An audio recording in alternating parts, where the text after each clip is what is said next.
All right, we are live. Welcome to Free Thinking Ministries. This is a podcast. Well, today it's a live stream where we help people to reason together by applying logic and sound theology to all aspects of life. We want to say right now, before we jump in, we want to invite people to like and subscribe. Please like the channel. Like the video, subscribe to the channel, hit the notification bell so you don't miss an episode, because we're going to bring more and more stuff for you. We are live on X. We are live on YouTube. We are also live on Facebook. And we have a great show for you today. Today, we're discussing the recent military strike against the Iranian regime. What do we call it? We call it a war. Do we call it an intervention? What do we call it? And we're going to ask, well, how should Christians think about it?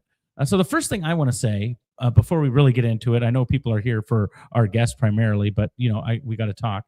The first thing I would say is that, Tim, I think war is not good.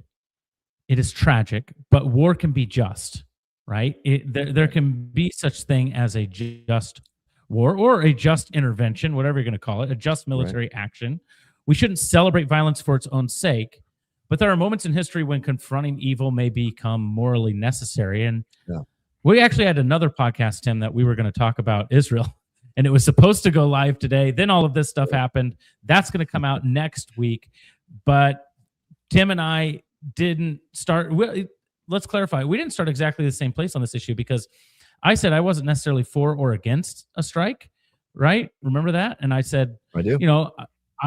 I don't think I think it's kind of complicated in a lot of ways. And the reason I say that is because I don't know everything there is to know about geopolitics, even though I consider myself pretty well informed. So anyway, that's where we're starting. Welcome to the program. Tim, how about you? What are some thoughts on your end?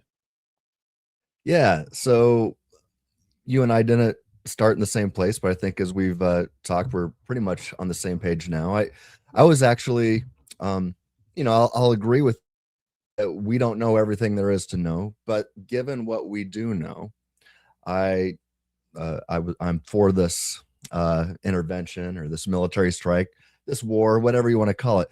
So I know there's debate right now if we should call this a war. I think you mentioned before we went live that Matt Walsh, like, ending decades of violence is not a war.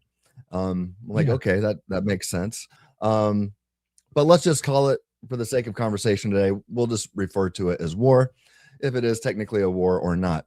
It seems to be rather a beatdown, and I don't know if that's a war. But so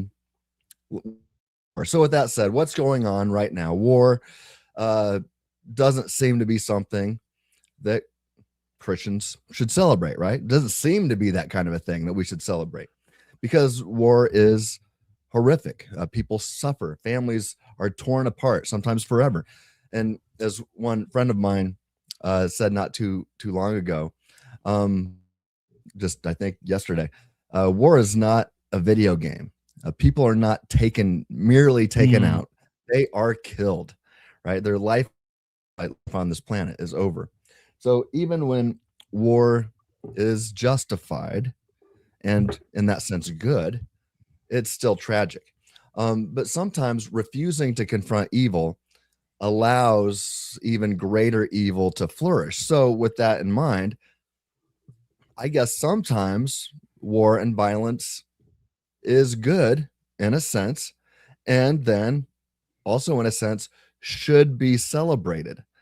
Now, there's a lot of nuance there, and we're going to kind of unpack that as we go on today. Yeah, absolutely. Before we bring on our guests, we do want to invite you, if you're watching this and you're commenting, you can comment on Facebook, YouTube, X. We'll try to find those comments. If you leave a super chat, we will stop what we're doing and we will address the super chat right away. But if you leave a comment, we will start some comments to have conversation towards the end here. What we want to do is help bring clarity, some reason, some logic to the situation. It can be very emotional for people, and it's not. And I understand why. I mean, there are lives at stake, and so you don't want to just not be emotional, but at the same time, we can't let our emotions guide us, right? We have to be reasonable in our discussion on these sorts of things. So that's what we want to do here today. So If you are joining us for the first time, welcome. My name is Josh Klein. I am the host. Dr. Tim Stratton, the president of Free Thinking Ministries, is here as well. And we are going to get into it here today. And there are opinions all over the place, and I'm sure we won't make people happy, or we may make people angry. But our hope is to, thread the needle for truth, right? So, because that's the case, we reached out to a friend of yours, Tim. I just met him for the first time yesterday. We had a quick phone call, and he is a American-born Persian American. His father came over from Iran, so I guess that would be what, second or first generation American-born, I suppose you would say for him. And so we said, you know what? He has a lot of thoughts about this. He's a Christian as well, and that's who we want to have conversations. Okay, how as Christians should we think about that? So we are going to invite onto the stage Adam Mahdavi here today. Welcome, Adam, to the program. Adam? Can you hear us? Hey. Can you hear us? Yes. Okay. Hey, you guys. Thanks for being here. Thanks for having me, Dr. Stratton, Josh. Wonderful to be here with y'all. Thank you again for doing this. I am up and Adam, pretty adamant about it, and I'm hoping that we have a great time telling other people about our hope in the Lord. Wonderful to be awesome. Yeah, absolutely. First guests ever on the show. This is before Josh Klein was a part of Free Thinking Ministries, and just really briefly. Let us know what that was about, and within 2 minutes or so, give us a tease of what you're going to come back and discuss on the show in the near future. So I think last time I was, in a good sense, trolling you on Facebook and interacting with you on Facebook, and you invited me. You knew that I was a college student. You knew I was an Iranian American, Persian American, and you were like, "Hey, why don't you come on the show, talk about how you're dealing with the Marxism in universities?" Well, we had a great conversation, 2-hour conversation about, my experience, growing up in my situation as an Persian American, Iranian American, and going in my little story, my little hobby horse is I was facing critical race theory and fighting the Marxists in their territory. Yeah. And ever since then, since you and I had our conversation, a lot has happened. Lawsuits, Supreme Court cases, internships, and all kinds of things. Being the vanguard of being a whistleblower for the South Carolina Freedom Caucus, and a lot more. And wow. it was fun. Hope to talk to you and your audience about that sometime soon. Definitely. Yeah, we'll definitely have you on again to talk about that stuff, because some of it is just incredible to hear. Tim's told me a few things, so definitely want to have you on talking about that. But today we're focused on the Iranian conflict, and there is so much to go into this. I think sometimes American Christians, Americans in general, they have assumptions about geopolitics. They have assumptions about war and about foreign policy. Because they think everyone thinks like we do, like everyone has similar ideas about how life should be like we do, and so we don't see why any military action would ever be necessary. We just talk it out, just talk it out. But as someone who is in a family that there is tension on this topic, right? I mean, you were sharing with us before we went in here. I don't know how much you want to get into it, but this is not. You may support what America's doing with the Iranian regime, but there is not agreement across the board in your family, right? No, there's not, and I think it's different for all kinds of. Today I'm just speaking as Adam Mahdavi. I'm certainly not representing all Persians, all Americans, or all Iranian Americans. This is a complicated issue, and I am in contact with my family, who they are on the other. Not just. We don't really talk a whole lot about politics. Our conversations in the past have mainly been about Christianity and Islam, their version of Shia Islam. Okay. And my father would go to Iran for months at a time. He's from there. My grandfather was an Ayatollah, not an imam, not a mullah, but an actual Ayatollah. It's like a cardinal in the Catholic Church. That's a comparison.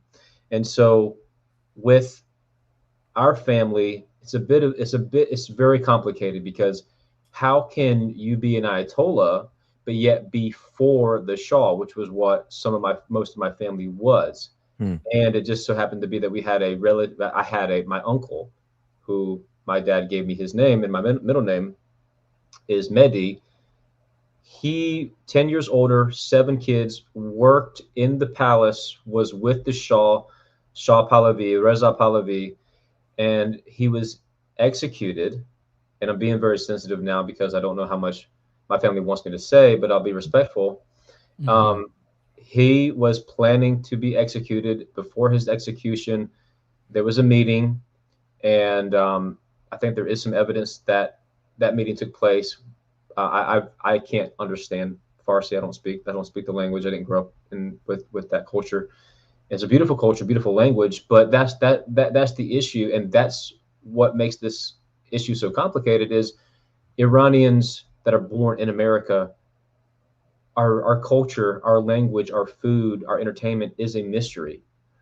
Our heritage is a mystery, and most people think that you look at Iran, you look at you go to Britain. Well, most of the people are some sort of mix of British, Wales, some version of Anglo-Saxon or what have you, a little bit of a mix up there. You go to France, not today. If you go to France today, they've absorbed a lot of the Muslim population, and I use Muslim there not as an ethnic term, but as a religious term. In Iran, you do not have a solid ethnicity.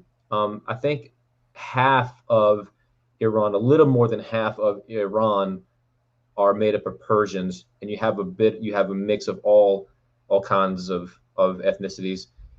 And because of that, there is no solid grasp of what is our culture, what is our history, and it's sort of a mix. It's sort of a mix between I'm happy, and you see, and I'm happy for the intervention that Trump has begun, and you see this all over social media, right? You see some Iranians that are celebrating in the streets, they're dancing. They're dancing in clothes and in ways and expressing themselves that they cannot express themselves under the current falling regime right now. Right. But then, like my family, and I want to be very respectful. Honor your father and your mother, and I want to be respectful for my family. My family is very private, and that's why I'm just kind of being cautious. And I totally understand that. And there's a lot of hurt. There is a lot of hurt because my family did experience loss, my uncle's execution, and it was not an execution where he's gone and you never see him again. There was actually something very, very dirty done to my family by the Islamic regime, and it has a lingering effect. And that's why you have a bit of mixed emotions across the board with the Iranians. And I don't want to repeat myself, but we want to know our culture. We want to go back to the homeland. We want the motherland, or the fatherland. We'll say motherland for the feminists watching. I'm just kidding. And so we want to know where we want to go back and breathe the same air. We want to see, a lot of us, not all of us, but a lot of us want to see Pahlavi lead a kind of a government where maybe he's in charge, and that maybe there's a Mila under him. That's the Farsi word for Congress, sort of like a parliamentary. But we are so far away from knowing that we have so much other things to talk about and establish or try to establish. I'm the kind of person that I get the facts. I want to know the facts, and then I want to know, what do we know, what do we not know, and kind of hope for the best from there. But based on the facts, it's complicated. Iranian Americans, especially Muslims, are torn on this issue. But here's the funny thing. Here's the interesting thing, and this is sort of like paralleling over into the Jewish realm. There are a lot of secular and atheistic and agnostic Iranians, and these are the types of people that we're hoping fill Iran and kind of decide where the government goes, because the worst possible thing that could happen right now is for the Ayatollah regime to stay in place. That's the worst possible scenario right now.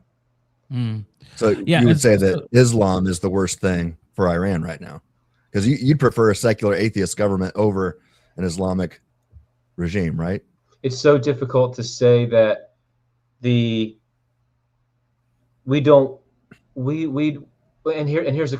my thing. There's an estimate of approximately 90 million Iranians, or 90 million Iranians. We don't know if they're Persian, if they're Kurds, or if they're Armenians, or what have you, and a bit of a mix into all that. But we don't know how many Christians are in Iran. According to my knowledge, y'all can correct me if I'm wrong, but I believe Iran has the most underground churches in the world. I don't know how we would know that if they're underground, but right. Supposedly we know there's a large percentage. We don't know how many percentage. There's a large percentage. Is it? And we don't know if that percentage is some. We don't know if it's most. We don't know if it's nearly all. We just don't know. And the Muslim population it's hard for me to see the Muslim population being very effective with the next regime as far as joining to the West. Sorry, Josh, you were going to say something. Yeah, no, I was going to say we also don't know, because there are plenty of people who answer unaffiliated or unreligious to some of those surveys. There's Iranian surveys that go about, and they might be saying that because if they say Christian, and it comes back that they said Christian, they will not be around anymore. So you don't really know. And to clarify, when you said you were hoping someone would come back and lead with the parliament, that's the Shah's relative. That is oh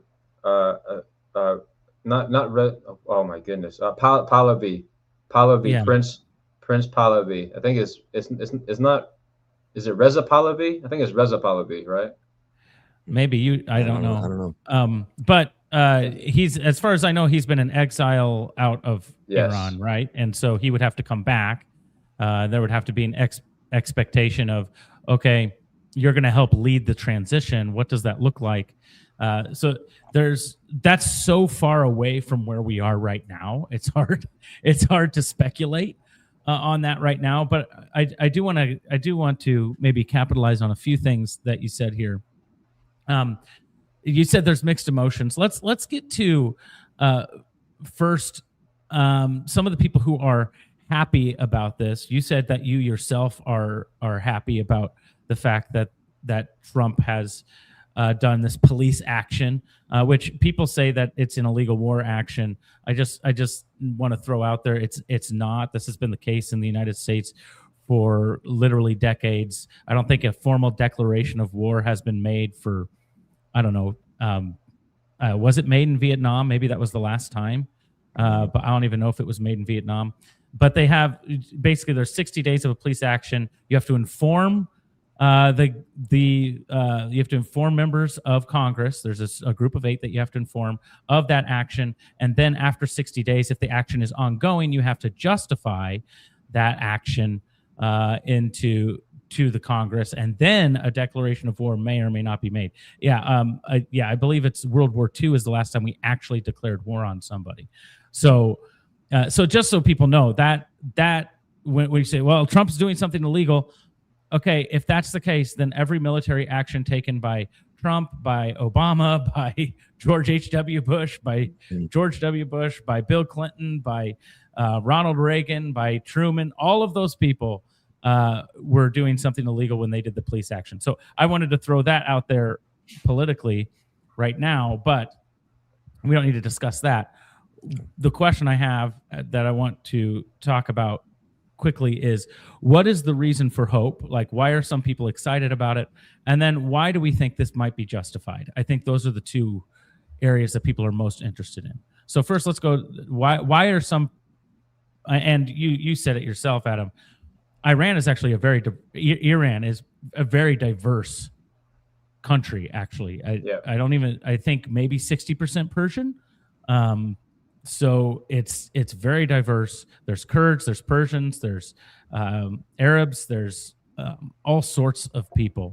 So when I say Persian Americans, so let's just say Iranians in general, why is there excitement about at least the regime going down, even if maybe some people don't like exactly some of the things that have happened?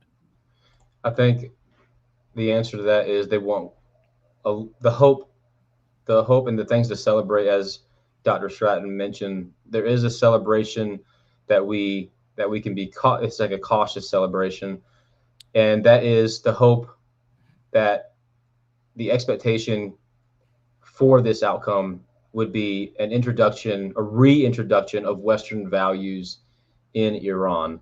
I think that prior to the Islamic Revolution in 1979, the women could dress like Americans dressed.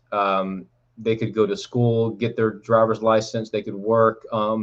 Men and women would walk down the streets, and when you saw them, you see pictures, and you're like, man, that could be like my neighborhood in the 70s or something like that, or at least in the 80s. And then you had this dark cloud that has been over these people and our culture and the diaspora of our people. Diaspora meaning the dispersed group of people. Like the Jews were dispersed from Israel after Babylon sacked them. And so, or 586 BC. And then you had a diaspora of Africans whenever the Arab slave trade began, taking slaves from Africa. And then you had that continuing African diaspora with the European slave trade. And, but even though that the latter slave trade didn't last nearly as long, but a diaspora is where a group of people are just spread out. And right now there's been a cloud over those people. And for at least in between now and the past couple of days, this cloud has been lifted and the sun is beaming on our hearts. And there's this warmth, there's this energy that has not been sensed by our people in over 47 years.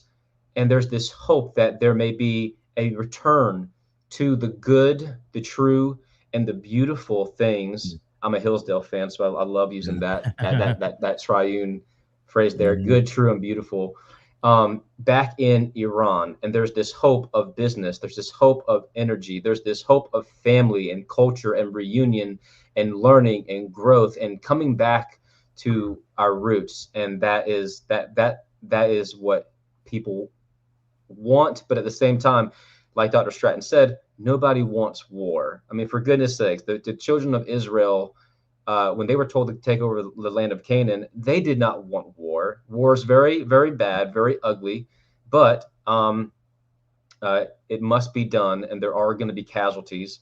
There are going to be some things. But here's the thing. Are we going to be bold? Are we going to be cowards? Weak men enable wicked men, and all that needs to be done in order to guarantee evil's success is for good men to do nothing. And that's why y'all had me on the podcast today. And that's why y'all have a podcast, period, because y'all want to be a voice for the Christian. You want to be a Christian voice for the good, the true, and the beautiful, the biblical voice, the theological voice of logic and reason. And good on y'all for doing this. Yeah. Thanks. That was great. Clip it and preach that.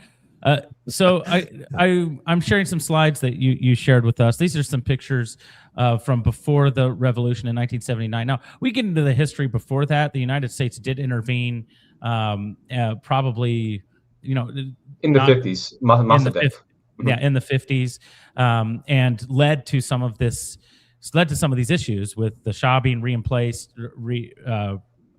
reinstalled, and then the Islamic Revolution happens in the 70s. So the United States has had their hand in this. So when people say, why are they intervening now? It's like, well, they did then, now, back then. And actually the United States, I don't know what you think of this, Adam, but it seems to me that if the United States had not intervened when they did, perhaps the Ayatollahs may have not taken over eventually. Now, we can't know that. That's, as Tim Stratton would say, counterfactual knowledge. Counterfactual. That we don't know. But what we do know is that this is what it looked like before. And then the 1979 U.S. Embassy, there was hostages. They were taken for 444 days. So you were telling me that there's a history. Actually, then. No, go ahead. My first, I guess, geopolitical memory. Wow. Is this event, actually. Wow. I remember hearing about the Iranian, or the Americans in Iran. That's some of the first stuff that I remember as a little kid. And then remember when, I think it was after Ronald Reagan was elected. My memory, that was a long time ago, but it seems to me like they were released right after that or something along those lines, and everybody here was celebrating. Like I said, very little kid. I was a very young boy at the time. But now, Adam, Josh mentioned this in the intro.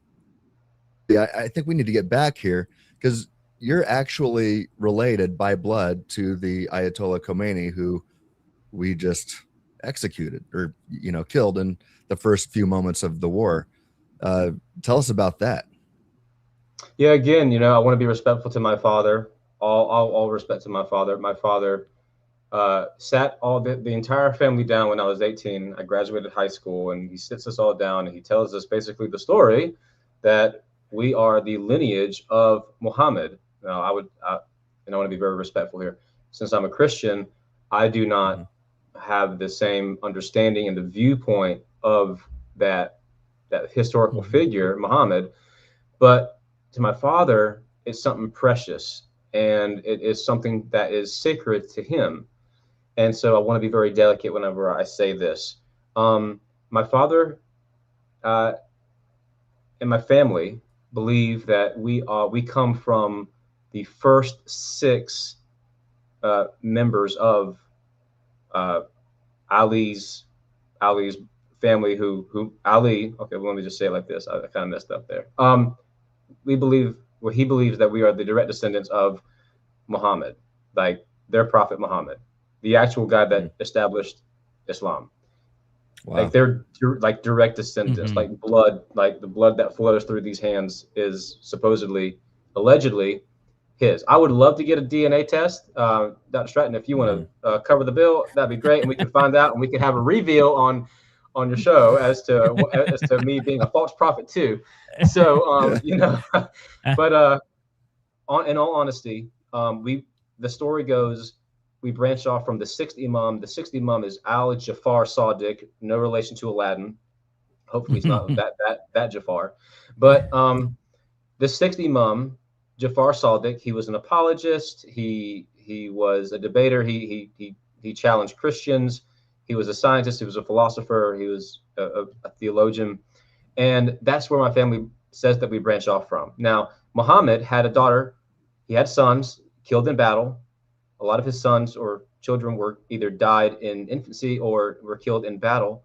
And he had a daughter, Fatima, and she linked up with his nephew, Ali. Ali had children, and each of them, I want to be very careful here too, because I want to be very respectful of the tradition that I know my father holds to, and I do want to respect him. I do respect his heart, and I pray for my father. I love my father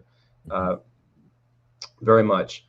And so he sits down. He basically tells us when I'm 18 that we're royalty. By the way, I'm not seeing any of that royalty. This right here is a very expensive apartment compared to my paycheck. If there's any kind of royalties, I would love to get some of that land that my grandfather had. My grandfather, actually, it was an Ayatollah.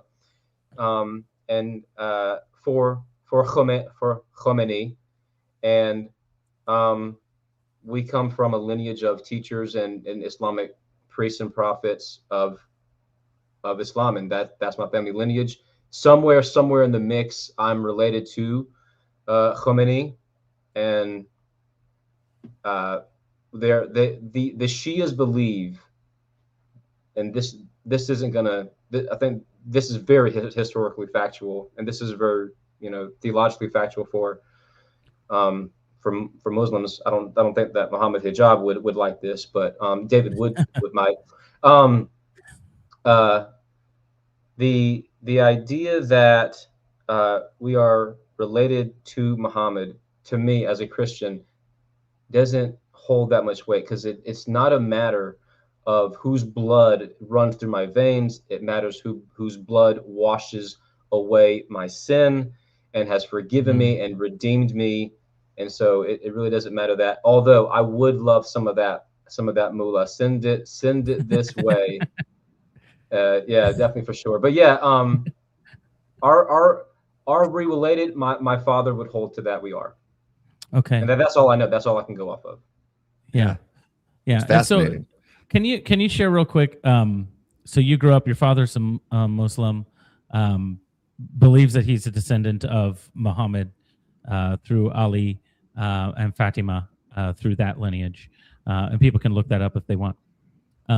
How did you come about? Just real quickly. Now you're a Christian. He's not. How did you become a Christian? Was that before you were 18? After? I don't know any of this. Tim didn't tell me. Okay, so I'll try to make this short. This is like the 2-minute elevator speech version. I graduated high school. Now my mom grew up in Orangeburg, South Carolina, in Branchville, and right on a corridor of shame. No thanks to Jim Clyburn. Anyway, like out there in the country, where all you can do is hunt and other stuff that we don't deem appropriate for Christians. That's all you got to do out there. You can't have too much fun on the roads because there's not many red lights to run, because you just got one stop sign. I don't even think they got lights in, no, I'm kidding, Brentsville. But you can do better. So me, I think where I want to go with that was, darn it, what was your question again? How you became a Christian? Just how are you a Christian? I went so far down that rabbit hole that yeah, I am so sorry. So basically, my mom, who was raised Christian, she sent me to Christian daycares when I was younger. We would go to VBS. I grew up listening to stories of the Bible. Grew up hearing about Abraham and David and Noah and Moses, all those great stories. But there was always something missing in my life, and that was that strong relationship that I always wanted with my father. And when I was 18, he became more interested in me, and I in him. And so we started seeing each other very often, and I would even go to celebrations with him that he held. He lives in a certain part of the United States, and he will rent out a warehouse. He will order food. He will get the imam to come, and he'll get these huge, flags, these big banners, large banners that he will wave inside of these buildings. And for example, I went one time in 2009 to his Muharram celebration, whether that's where they celebrate one of the deaths of the prophets and the Battle of Karbala, and where one of our relatives was martyred, according to that stream of theology. And I was seeking Islam. I was looking for direction. And this is where I think Charlie Kirk was so fundamental. And I think this is where he had his finger on so many points, that young American men want tradition. They want strong leadership. They want men to lead, but lead as a man of the West, seeking the good, the true, and the beautiful, while not being arrogant enough to be amazed by wonder and the splendor and the dazzlement of the magic of learning and we want that. We need that. And I had no idea what that was until I figured out Hillsdale had online courses. But that's the story for another time. I wanted direction. I wanted structure. I wanted tradition, and Islam provided that to me, more so than the churches around me provided. I mean, I grew up in Lexington, South Carolina. There is a church. There is 10 churches on every street corner. And they all came about because of division. You know, you have First Baptist Church down here, then you have Second Baptist Church over here. You know, there are so many churches, but there's not a whole lot of mosques. There's not a whole lot of Muslims. And so when you get introduced to this way of living, it comes across as authentic, and it came across as something that provided structure and like intellectual satisfaction. But the more I got involved with it, it just seemed like I was going through ceremonies and rituals. I could be in attendance for prayer, mumbling words in Arabic that I had no idea were about, and my heart and my mind could be somewhere else. And it wasn't until I became a Christian. Okay, so I had a hospital experience, and it put me in the hospital for a little bit. And Dr. Stratton, I think I said this last time, you had a cardiologist that was like interested in the story. But that hospital experience, it made me think more about death. And I asked my dad for permission. And I think this is key for respecting him. I said, Bobby, would you mind if I went to this Christian church? I want to see what the Christians believe. And he gave me permission. He said I can go. So I did. And I went, and for a few weeks I would converse with the Christians. And Dr. Stratton, you asked me last time, were they respectable? And I said the same thing I'll tell you now. Sometimes they were, sometimes they were not. And that's why I love Nabil Qureshi. I miss that heart, that intellectual wit, that high sense of intellectual rigor, but yet compassion, and that sincerity, that authenticity that we had in Nabil. But what I saw in Nabil is what I thought I saw in Islam. But then when I got exposed to the Christian message, I saw the strength and the power of forgiveness, of redemption. And I saw the power that Christ expended on himself so that I could be saved. He became a substitute for me. He became a substitute for my sin. He wanted to forgive me. He wants me to dwell with him for all eternity. He wants me to have life, and he paid for that life. He laid his life down as my substitute. All the things that I did and all the things that I would do at that moment were taken on him, and he suffered the shame. He suffered the guilt that I would have suffered had I not received him and believed on him. And that day, July 4th, 2010, I repented and I became a Christian. Now, though, I don't think it was a fire escape. I don't believe it was a fire escape at all. But I just grew. I grew more. I went to a Bible college, Ambassador Bible College in Lattimore, North Carolina, and that's where I got exposed to more Christian missionaries, Christian history, at least from the Baptist perspective, not Southern Baptist, like the independent fundamental Baptist perspective, like what their missionaries were. And we talked to, you guys know, David Brainerd, who went into the Middle East, Adoniram Judson, who is over there in China, David Livingstone, who is, by the way, misportrayed in history classes as a explorer. Makes me so hot to even, hear that. But that's how I became a Christian. And when I went back to the University of South Carolina, I got exposed to Hillsdale online courses. It was a godsend. And that's where I learned more about my Western heritage. And that's where I think a lot of Christians can center their focus. And I think that's what Charlie Kirk did. He centered his message around the good, the true, and the beautiful. The Western principles, which adopted and absorbed Christian principles more than any other culture, was the West. And that's something that we can center around and maybe not be so focused on the things that divide us, but our strength is in our unity. And that's what we should focus on, is the things that we have in common. The greatest thing we have in common is the God who died for all. Mm-hmm. Well, this way that Western Christian civilization, and if it weren't for Jesus, there would be no Western. Fair enough. Sorry, it was lagging. Am I lagging, y'all? Am I lagging? No, Tim, your video was lagging a little bit. I think you were saying if it weren't for Jesus, there would be no Western civilization. I think that's what you were saying, and that seems to be correct. I don't know why we would, if it weren't for Jesus. I'll go a step further. If it weren't for Jesus, the slave trade would never have been abolished. Slavery would never have been abolished. Right. So okay.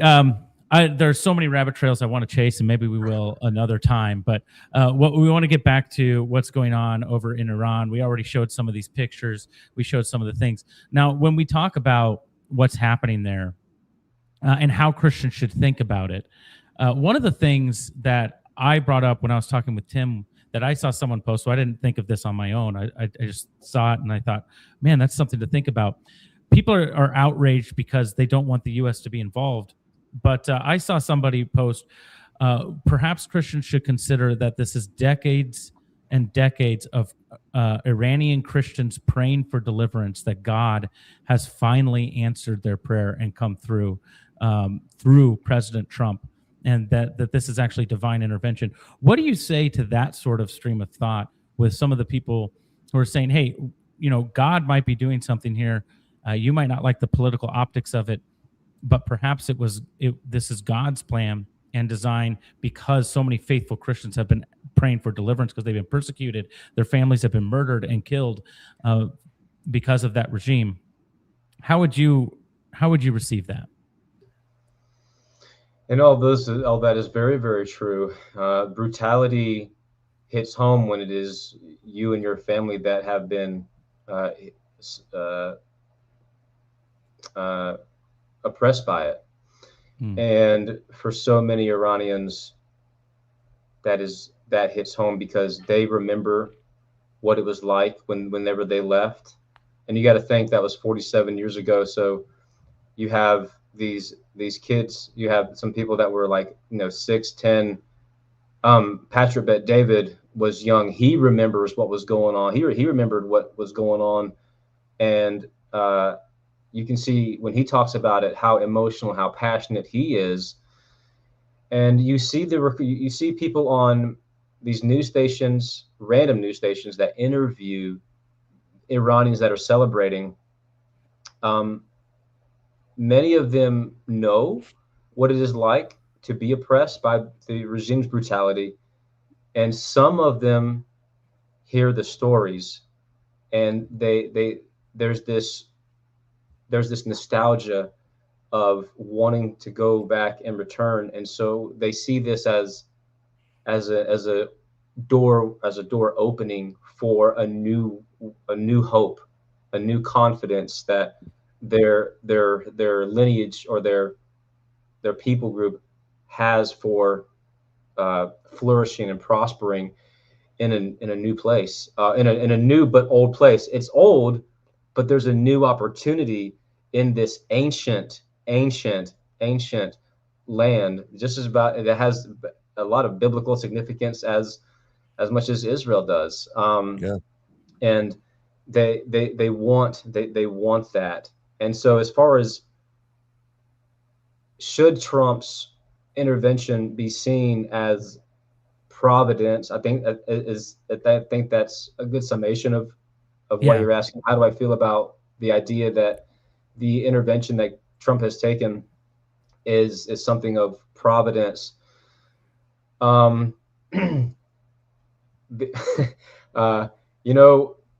say this. Me and my wife are married right now. And from the moment we said I do, it was God's will from that point on. It ain't no going back, you know what I'm saying? So, there's no going back for this.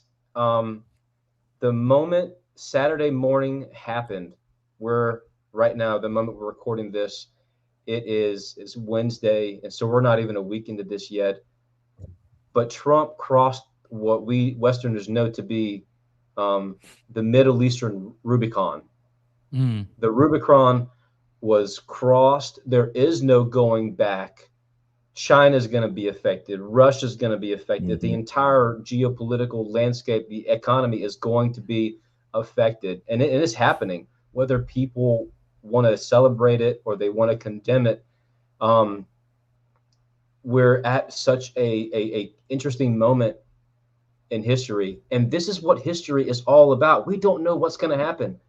And some people look back at history and they go, well, of course, George Washington was going to be the president. Well, of course, slavery was going to be done away with. Yeah. They treat that as if it was going to happen. It was determined. It was fixed. And there could have been no other possible way. And this is where, Dr. Stratton, your version of non-determinism comes into play. God knows the ways, and he knows all the possibilities. And it's us that are finite, and it's us that have to have prudence at this moment. We have to be very careful. We have to be very strategic, and we have to be cautious, because there are over 700 sleeper cells here in the United States. We don't know where they are. That means that for anyone doesn't know, because we had open borders for 4 years, and for maybe even longer, because Obama took some people when he was in power too. So there's this moment in history where we don't know what's going to happen, and that's why history is so important, because we need to seek out the good, the true, and the beautiful, so that we can have prudence. That means when Winston Churchill is in the midst of fighting Hitler while working with Stalin, while there's two theaters on World War II at play here, the Asian theater, and then you have the European theater. You have got to be precise. You have got to be strategic, and then everybody at home has to be on board. If we crumble here at now, if Christians cannot come together now, and I hope that we can, I pray that we can come together and we can see what the hope is. What I fear the most is that this will separate Christians even further, polarize us even further. This has happened. Now what do? We need to stick together. We need to pray together, and we need to be supportive of our leaders' decisions, whether we like Trump or not. I think 1 Timothy 2 says to honor the king, pray for the king, support him. Let's come together and let's support him as a body, and let's support each other, and let's not be divided at this time. Amen to that. You brought up history, and right after this happened, it was this weekend, it was Sunday afternoon, I was thinking about this, and it occurred to me that in 539 BC, Cyrus the Great, a Persian king. So you're related to this guy back, and but yeah, this is modern day Iran. The Persian king Cyrus the Great conquered Babylon and then allowed the Jewish exiles to return home. He freed the Jews, and so I thought, how cool is it to think that an Iranian freed the Jews?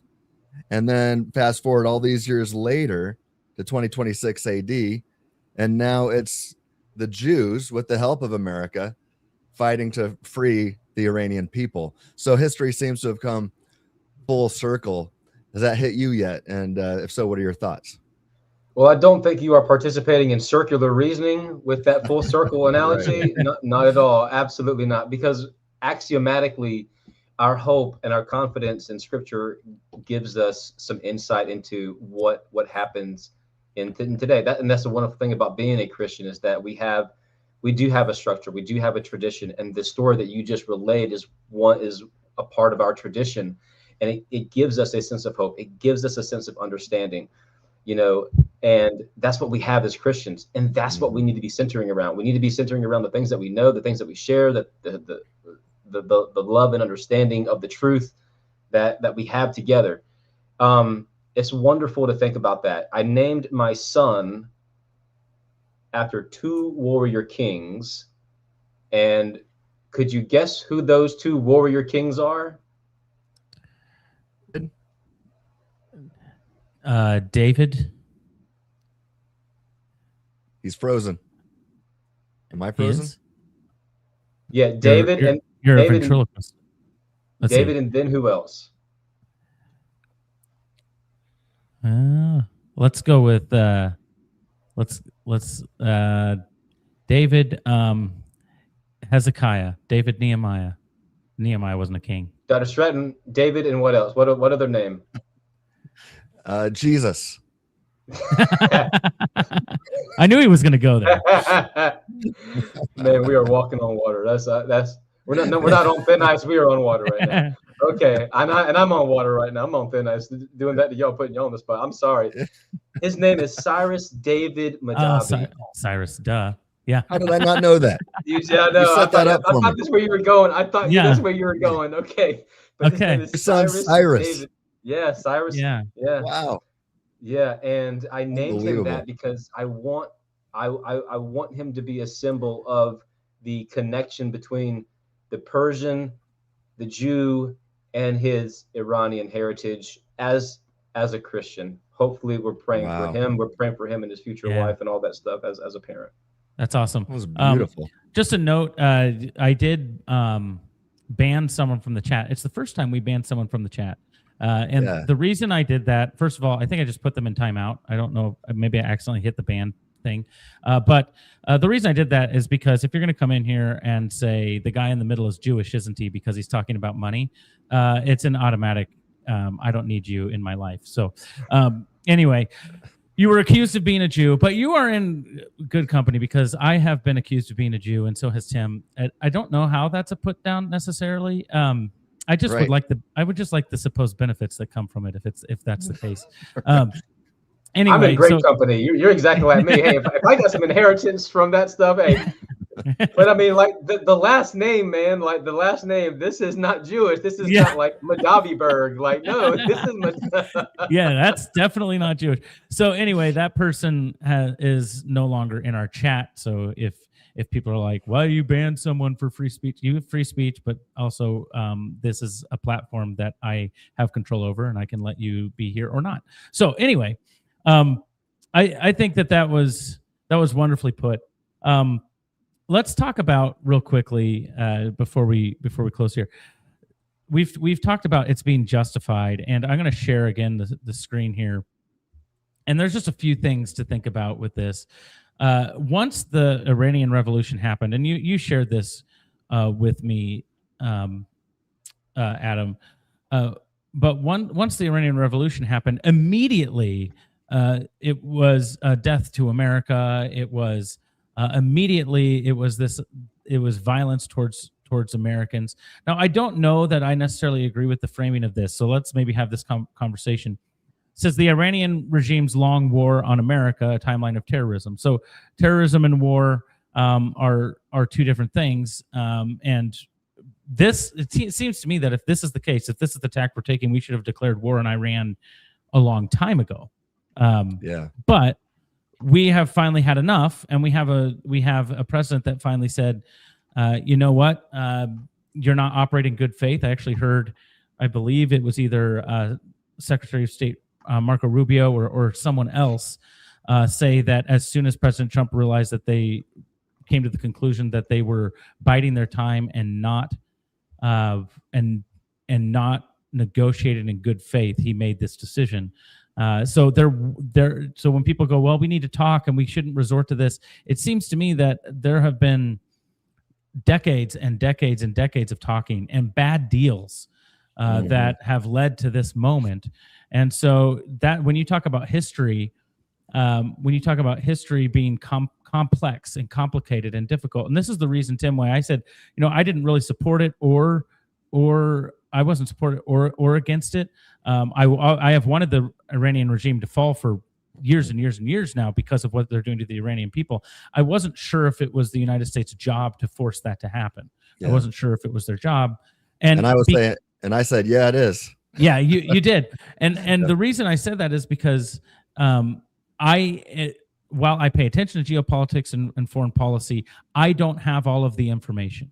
I don't. Right. And this is why I actually wasn't even critical of when Obama did drone strikes in Yemen. Wait a minute. Haven't you learned from Candace Owens that you get more clicks when you just come up with stuff and you don't have all the you don't wait for the court cases? But I know. I don't know, but I know. I have a feeling everything's off. Sorry. No, but even no, that's fine. I had to do my Tucker laugh.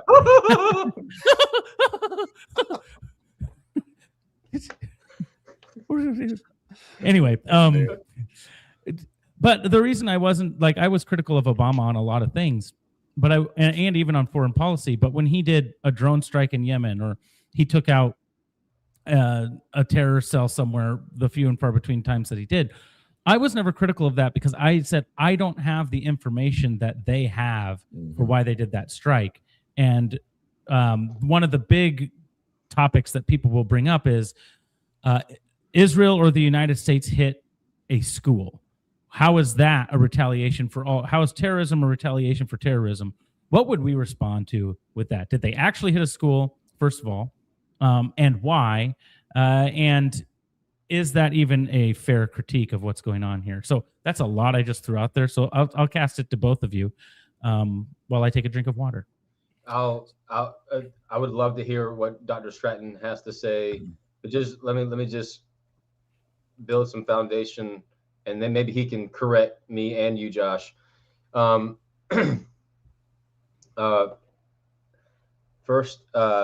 when Obama was doing all this crazy stuff, did you know that Nancy Pelosi is like, oh, he doesn't need permission from Congress to do all this stuff? Like, what? And I'm so glad last night the Senate went ahead and said that that Trump can do all these things without congressional approval. They just shot that down last night. That bill that required Trump to get a congressional approval that died, and I'm glad he did that. But I'm having flashbacks from 2023 and 2024 where Hamas, who apparently has great accuracy with their missiles, can't even make it across their border into Israel. Sometimes, not all the time, sometimes. And if this Islamic regime is giving us information, I'm like you, Josh. Do we believe the Islamic regime? And I mean, and think about this too. In 1984, Ronald Reagan designated Iran as a state-sponsored terror group. And I think that was January 19th, 1984. He did that, and we've had all kinds of issues with them, and we teamed up with Iraq. We teamed up with Iraq against the Ayatollahs in their war that Iran had with Iraq. And then, it's just been one thing after another. And I think there are 42 things that Iran has done in between 1979, at least that we have made public, that have justified and moved Trump's hand to do this. Did we hit a girls' school? It's possible. And Dr. Stratton, I loved your book recommendation, Tactics by Dr. Kokol, and I read that, and I remember there were 3 options for something to have the strength of confidence.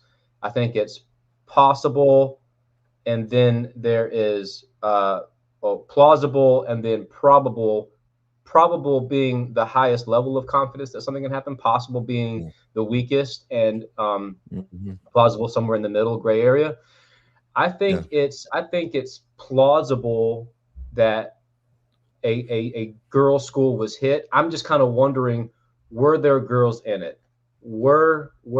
Did 160 girls die at that time, or was it a little combination of what we saw with Hamas, where Hamas would put bombs in a shelter, in a school? If Iran is sponsoring Hamas that put missile launchers in playgrounds, in kids' pools, in kindergartens, is it too is it too far of a stretch to make the correlation that maybe the chief sponsor of Hamas would possibly take the same course of action? Did people die? There's no doubt that people died. Were they civilians? I don't know. You know, my take on that is I don't know if we actually hit the girls' school or not, but let's, for the sake of argument, say that we did. If so, it was not targeted. It was a mistake. And in war, mistakes happen all the time. There's not been one war where a mistake has never happened. Yeah, and it's a tragic mistake. A mistake that whoever made, if that's the case, should face some consequences for. Right. Now, I've also I haven't had enough time to verify all these things, but I've seen reports that have said that Iranian military was actually using that school as a base of some sort. Just like Hamas does with hospitals. Just like Hamas does. So I guess I need more information to come out before I make definitive statements on that. But because I don't have all the information yet, I'm willing to say, for the sake of argument, let's just assume that we did tragically hit a school. I'm confident that it was not targeted. It was a mistake. And in war, mistakes happen, and tragedies happen, and that would be an example of one. But talking about just war, and actually, and in my opening, I talked about how war doesn't seem to be the kind of thing that we should ever celebrate. But then we take a step back and we see that when violence is used against evil as the last resort, as the most thing you can do, those who are being oppressed. And it does seem to be a sense, at least sometimes, war and violence is celebrated in a sense. And I think we all know that, and that's why we cheer for the good guy in movies all the time, who are guys. We cheer, we're to the fight scene. We like good moves, choreography, but because we know that we ought to cheer and the bully is confronted, or the evil, when confronted by, the crowd goes nuts. The crowd goes wild sometimes, like they did in Avengers Endgame. And it's because we just intuitively know that sometimes war and violence is the most loving thing. When that's the case, it's actually good and can be celebrated. I've seen so many Iranians, whether it be in Iran itself or Iranians around the world, celebrating right now. And I don't think they're sinful for doing that. But I think it's because this war, if we're going to call it war, is just. It's the right thing to do right now, because there's also an opportunity for this to happen that we haven't had really in the last 49 years. And or 47 years, what is it? 49 or 47? 47. Okay. Yeah. So here's an argument I crafted. Need to polish it up a little bit further, but I put this on Facebook on Saturday, the same day that we attacked Iran. So I said, premise one, I'm gonna read it from my phone here. Scripture teaches that governing authorities are instituted by God to restrain evil and protect the innocent. That's Romans 13. Premise two, Scripture commands the defense of the vulnerable and the rescue of those under unjust threats. Got Psalm 82 and Proverbs 24. Premise three, a regime that systematically brutalizes its own citizens, suppresses basic human freedoms and rights, sponsors violent aggression beyond its borders, and openly threatens the destruction of other peoples, constitutes a grave and ongoing injustice. Premise four, if a governing authority has just cause, right intention, the protection and restraint of evil, proportional means, and reasonable hope of reducing greater harm, then the use of force against such a regime can be morally justified. It's classical war, just war reasoning consistent with biblical ethics. Yeah. And so I would argue that a unique opportunity presented itself for this to occur. And so then premise 5, the current military action against the Iranian regime is aimed at weakening a regime that has brutalized its own citizens, persecuted religious minorities, sponsored terrorism, and threatened mass violence beyond its borders, and has been doing this for decades. Conclusion, therefore, if the criteria of just cause, right intention, proportionality, and discrimination are satisfied, if we have that opportunity, then, and we do right now, this military action is morally justified under biblical and just war principles. So I've been praying. In fact, when the regime in Iran slaughtered somewhere between 30 and 40,000 of its citizens who wanted freedom, who wanted to go back last month. Pardon me? Last month. I went on social media and I said, now is the time for us to attack, because we have been in a cold war with them for decades. And well, it's not even so cold. I mean, there's been violence. Yeah. Lukewarm. Yeah. Right. Where that, probably at least 1,000 Americans have been killed either directly or indirectly by Iran. Yeah, I think the number is over 3,000. Probably over 3,000. Yeah. So, right. I mean, you could make the case that this should have happened a long time ago. I just say thank God that President Trump finally did it now. And I think we had a unique opportunity. Also, we're at a point in time where our technology has just skyrocketed over everybody else's and our military technology. And we just decimated their entire Navy. Their Air Force is basically destroyed as well. They've got nothing left right now. Yes, we did see 6 servicemen and women, I think, as well, were tragically killed in Kuwait because a missile got through the defense system. There hasn't been one military person in America or Israel, I'm pretty sure, who's been killed in direct action in Iran right now, which is amazing. And it's because our technology is so sophisticated, but it would be only a matter of time before Iran got a nuke. And then we're looking at another North Korea. North Korea, there's nothing we can do against North Korea right now. We don't have the opportunity to do anything about that because they've got nukes. Yep. I'd encourage people to actually, and whether or not you like him or not, to actually go listen to Marco Rubio talk about this, because I think he laid out the case very well. You'll be able to find it on X, on YouTube. It's maybe a 3 or 4 minute clip, and he lays it out very well why now was the right time.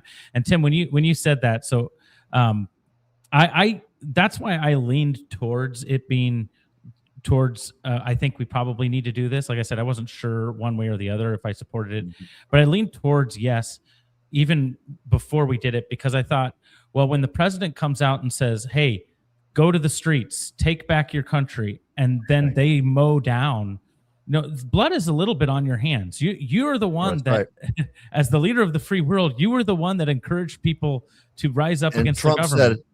And Trump said help is on the way. Yeah.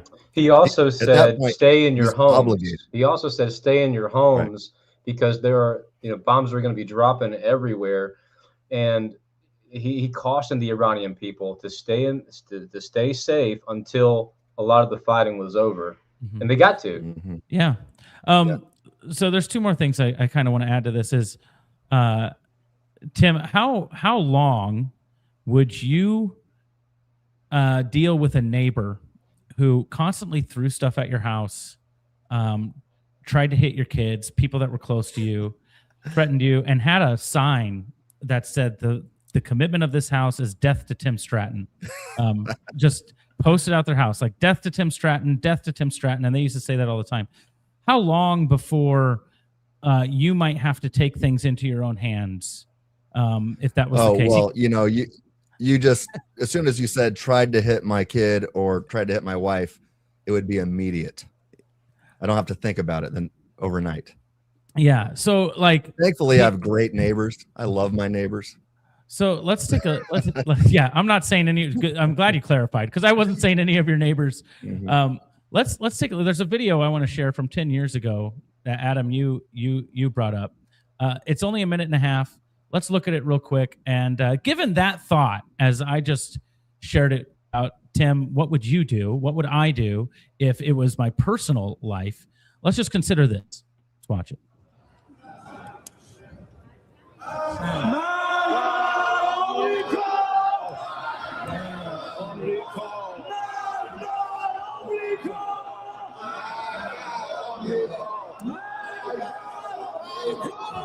Look how they're like shoving and wanting to get in on it. Look at that. Yeah. It looks childish. And they're all going to leave their seats and go towards the middle and shout this. This is their leaders. This is their government. How's that working out for you? Okay. End up in ashes.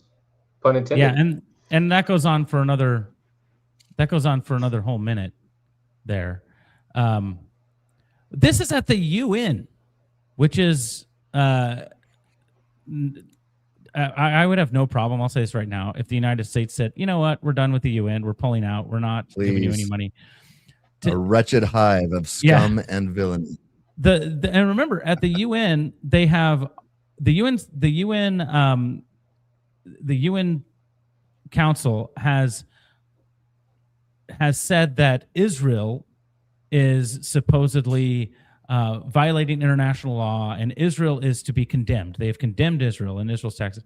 But Iran was allowed to do this for a minute and a half at a UN meeting, and the United States is supposed to sit by and go, let's just let these guys create even ballistic missiles that can reach from where they're at to the United States, which they weren't even shy about doing it. So, sometimes it's, play stupid games and win stupid prizes as the leaders of a regime goes. Probably this isn't necessarily, I don't know if again, counterfactuals, I don't know. But if they're not constantly chanting death to America and saying, as soon as we get a nuclear weapon, we're going to launch it at Israel, which they have said, they have said if we had a nuke, we would kill it. We'd launch it at Israel. Maybe they would be alive now. I believe they would be. Yeah. Well, I just want to chime in just real quick on that note. A lot of people say, well, we got rid of all their nuclear sites last June, and that is absolutely not the case. There was about 6 intact operational nuclear facilities near Tehran and the center of the country that were still in operation. And okay, so you got the graphic here. If you compare these two images, and you see where these active intact, now at the bottom of the map, there's a column all the way to the left that says intact, and you have 7, the number 7. So I was actually mistaken. I stand corrected by my own graphic. There were 7 intact nuclear facilities, and then there was 3 damaged ones, and then the 4 were destroyed last year. So just because it's damaged doesn't mean that it's inoperational. So you're looking at 10 facilities that are still producing and still going and producing high amounts of nuclear capacity. And they had this one ballistic missile that's called the Shahan 6, and it could reach us, folks. It could hit us. It could go on the other side of the planet. And that's why Trump is saying we were going to hit them before they hit us. And, they shout out, and they want to talk about, some people just want to say, well, United States and Israel are violating international law. Well, I mean, that it is what international law. Notice they don't cite like a chapter or an article. What international law are we talking about? Give it to me. It's almost like Black Lives Matter. we're systematically racist. Give me a law that we say that we do that to you guys. Like, where's the law? Where's the international law? And when you are blocking and intimidating energy and transport through the Strait of Hormuz for so long, you're threatening other countries. When I look at myself, I have to be very careful about what I do in order to protect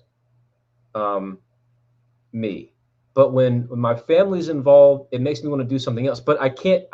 I still can get in trouble if I defend my family in the way that our statutory system is set up here. I have to be very careful and strategic, because I can go to jail for defending my family here. Yeah. I can be held responsible for trying to protect my family. And so I have to make sure that I'm in line. The beautiful thing about this, and Dr. Stratton, you're so right, is Romans 13 says the sword is given to the government. And here's the interesting thing. And I was having a conversation with a friend last night about the law, Mosaic law. We know in Hebrews 7 through 10 that there are some parts of the Mosaic law that are nullified, like the religious sacrifices. Now I can perform a barbecue without having to give it to my priest, and I can all the meat is just for me, and the same for you. And I don't have to use that as a ceremony between my forgiveness and God. But I can enjoy all the barbecue I want by myself. And I don't have to follow some of those laws. But here's the thing. The law is holy and good. And 1 Timothy 1:8 says, if a man use it lawfully, it is used good. But what good is it? It's good when it is used to judge and condemn the sinner, the wicked. And ultimately, I think 2 Corinthians 3 says that the ministration or the service of the letter, the service of the law, had a type of glory, but now it's like a lesser glory. The law that the government uses is literally like the moon, and the salvation that we get from the Lord. And I hope I'm not crossing the lines here, but ultimately, the law is like the moon. It reflects the light. It does not produce the energy that I need to live, but it does reflect the light. That's what the law is now. But salvation ultimately comes from God's grace, and that's the original sun. That's the original source of salvation. And so the moon is a light, and it is a type of that's a really cute dog. That is a good segue into another topic. I just wanted to finish this thought real quick. The law is good, and it is just, especially when it's used to punish evil. The New Testament it directs my life as an individual, and it's a good direction for the church. There are lots of Old Testament examples of how a society and how a government functions, and that's how you ultimately get common law, which went into the Declaration, which went into our Constitution. But you have these examples in the Old Testament scriptures that give us a way to understand what a just law is. And I think those just laws that we talked about, that you said, Dr. Stratton, are good examples, and those principles are ultimately extracted from the Old Testament. Yeah, that's good. One thing I want to. Someone commented this. Where did that take place? The chanting took place at a UN meeting 7 years ago. That's not the only place where it has taken. That's not the only place where those chants do occur. They do occur in the Iranian parliament. They take place in Iranian streets. They take place all over. You can just look it up. I don't know who did that chat, but YouTube. Iranian chants death to America, and you'll get a lot of videos that bring it up. A lot of different places. All over. I mean, they do it all the time. They did do it all. They did. Yeah, they did. and the Ayatollah supreme leader basically said, "You want me? Come and get me," to Donald Trump on Twitter, like 2 weeks before Trump did come and get him. And so sometimes hubris is met. You are humbled very quickly. Mhm. Hey, we've been going for about an hour and a half. It's about an hour and 20. Wow. I know there's a lot that we could get into. We will definitely have you back on. Tim, I'm going to come to you one more time. Okay. And then I'll have Adam close us. This is my closing thought. Maybe we'll see. But I think of the book of Habakkuk, and where Habakkuk is complaining to God about the evil people triumphing. And God in Habakkuk 2 says this: "Woe to him who builds his house by unjust gain, setting his nest on high to escape the clutches of ruin. You have plotted the ruin of many peoples, shaming your own house and forfeiting your life. The stones of the wall will cry out, and the beams of the woodwork will echo it." So God, to the prophets, says these people that establish their unjust kingdoms that you think are not going to be brought low, don't worry, their own life is going to be forfeit. God is the one that is going to execute judgment on them. And so when I see someone like the Ayatollah is killed by the United States and Israel, I do think this is a form of God's judgment on the evil regime that is happening. And I can confidently say that. So that's something that I wanted to say. Tim, let's let you have a word, and then we'll give Adam a word as well before we close here. Sounds good. I just on a personal note, really proud of my parents. My parents have always been involved in ministry since I can remember.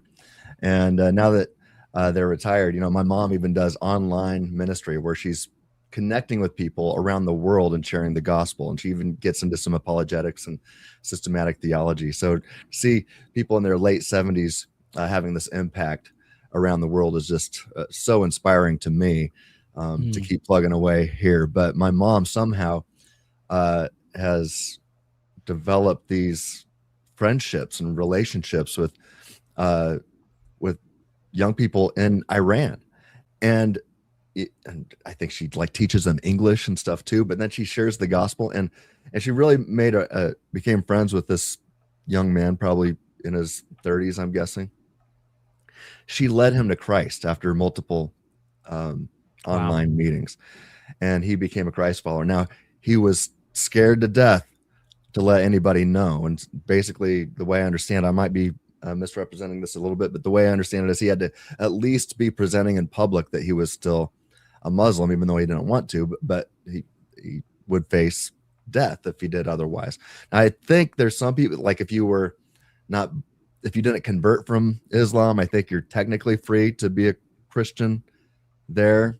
Technically, I'm not sure, but I know that if you convert from Islam, it's pretty dangerous there, or at least it was. And so anyway, I'm so hopeful that things are different now. I know this young man was very, very happy that the United States joined forces with Israel to liberate the people of Iran. So when we talk about geopolitics, we're talking about real people. Yes. Some of these people, I've even said hi to him once when my mom was talking to him online. So I can't say that I know him, but I said hi to him. And but we're talking about real people who are made in the image and likeness of God, and these people long for the freedom to worship without fear. And for the same reason that I've argued that that sometimes it's right for us in America, to see my article on the website called "Love Thy Neighbor and Pack Thy Heat." That sometimes it's right to use force, to use violence, and to maybe pull a trigger when it's the thing to do in a situation. And geopolitics, but just from a Christian perspective, when you have the means, you have the power and the opportunity to stop evil, we do it. We have the opportunity. We don't have to do that with China,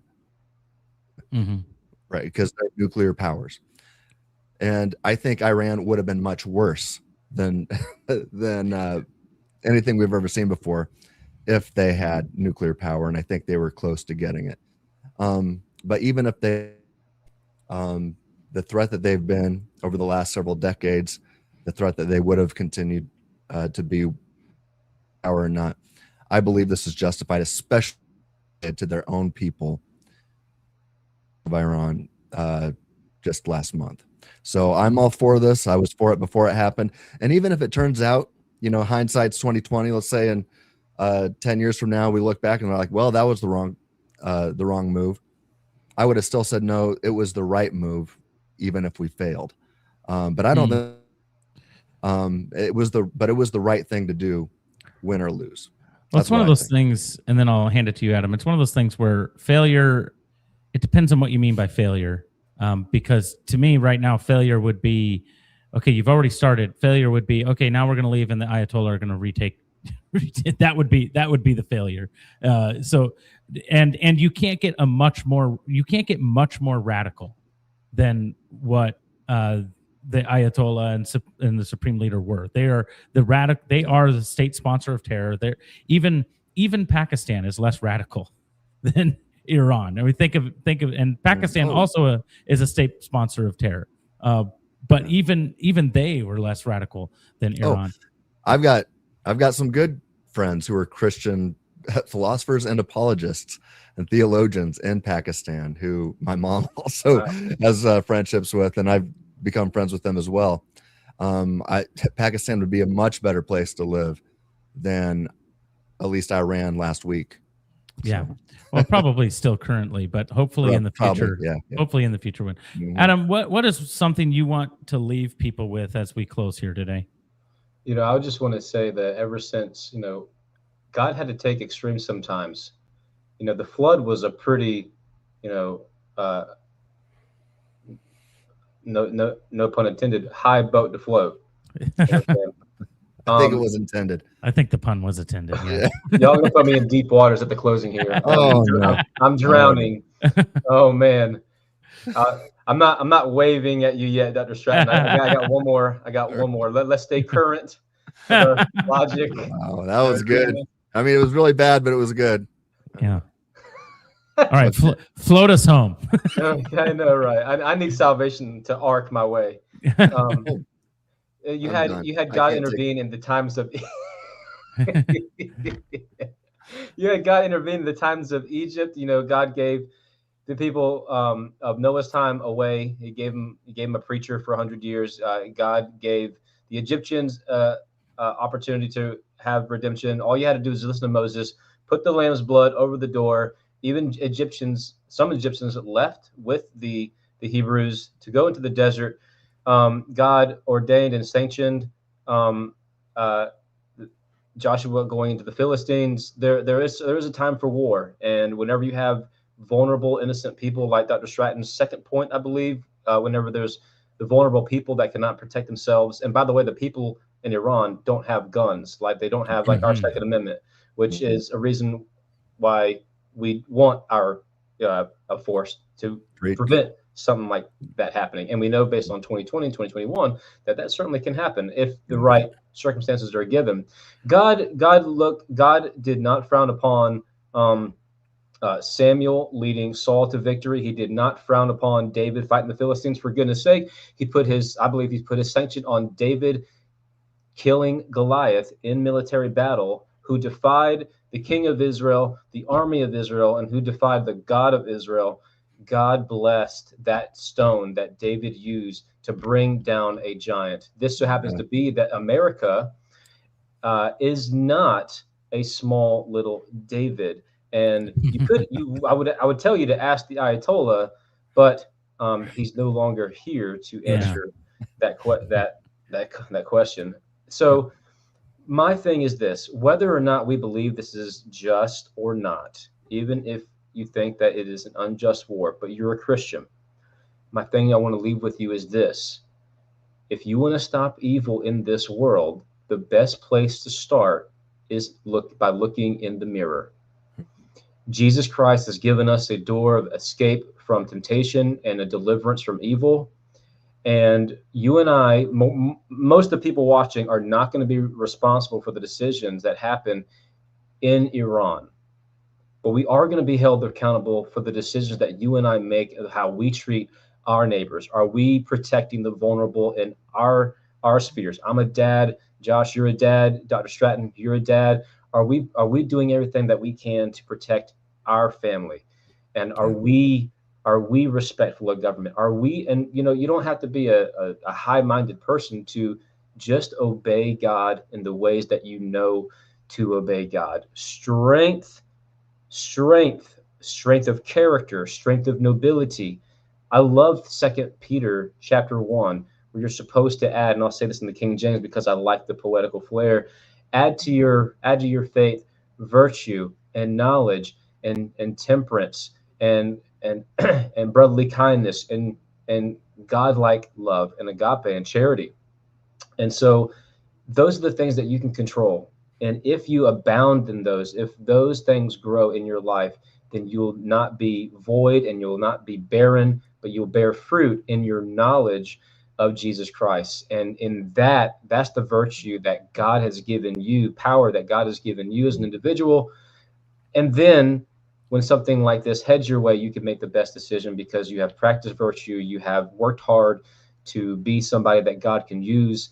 And that's what you ought to be. That's what I want to be every single day, whether or not I'm pushing the button that pushes bombs on others. But I'm not pushing the atom bomb. I'm not going to do any more jokes. Oh, you are the atom bomb. I get All it. right. I get it. Yeah. Thank you, Adam. Thank you. We will definitely have you back on to talk about some other things. I do want to close with prayer, but before we do that, I do want to invite anybody who's watched this. If this is your first time at Free Thinking Ministries, welcome. Adam isn't here every time, but he will be here again eventually. I think he needs to be here just more often. And Tim's dog is never here, but apparently today This is the first time. The dog is here. Is the dog name's Adam? No, this is Daisy. Oh, I thought we had a molecule, Daisy. That would have been some good chemistry right there. Some bonding moments. She was just spayed a couple days ago, so I've got to keep a close eye on her. So fair enough. All right, we won't get into that. But if you liked this video, please like the video, subscribe to the channel, share this video. If anybody's like, hey, I'm not quite sure how to think about that. How do people think about this? Hopefully this is a conversation that would help people think about it. And hopefully this is a conversation that helped you as well. I'm going to close in prayer, and then we're going to sign off. Sound good? Mm-hmm. All right. Heavenly Father, we do thank you for Adam and his conversation we've had here today. We thank you for your love of justice. We thank you for you being a God that loves us so much that you sent your only son, Jesus Christ, and that eternal life is knowing Jesus Christ and the one you sent, and to know him better. And I pray, Lord, that there's so many emotions, so many frustrations, so much cynicism in our culture. And as we look at international conflict and things like this, we can be so frustrated. But I pray, Lord, that we would rest on your grace and on your mercy and your truth, and we would look to defend the weak and the helpless and the vulnerable, just like the ones in Iran who have been beaten down and literally bloodied simply for not bowing to an evil regime. And I pray, Lord, that we too would have stalwart courage to stand for our faith. We thank you for our brothers and sisters in Iran. I pray that you protect them, be with them, guide them. And Heavenly Father, as this happens, we pray that you would be glorified and that people would come to know you that wouldn't have otherwise known you because of this. Thank you, Lord, for this time. May your name be glorified. In your son, Jesus' name we pray. Amen. Amen. Amen. Well, thanks again, Adam, for joining us. And thank you, everybody in the chat that had a conversation. Watch us on X, on Facebook, and on YouTube. God bless. Have a great week. Be in prayer for the people in Iran as we think of this and all over the globe, but even as we continue to consider this. And as we always say here at Free Thinking Ministries, stay reasonable.